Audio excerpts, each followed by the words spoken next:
இன்றைய தேவ வசனம் டுடே பைபிள் வேர்ஸ். தேதி 6 மார்ச் 2025. ஆதலால் நீங்கள் இப்பொழுதே உபவாசத்தோடும் அழுகையோடும் புலம்பலோடும் உங்கள் முழு இருதயத்தோடும் என்னிடத்தில் திரும்புங்கள் என்று கர்த்தர் சொல்லுகிறார். யோவேல் 2:12. நீரே இயேசுவே நீர் பாத்திரரே,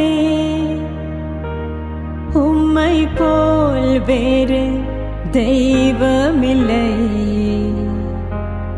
உம்மை போல் வேறு தெய்வம்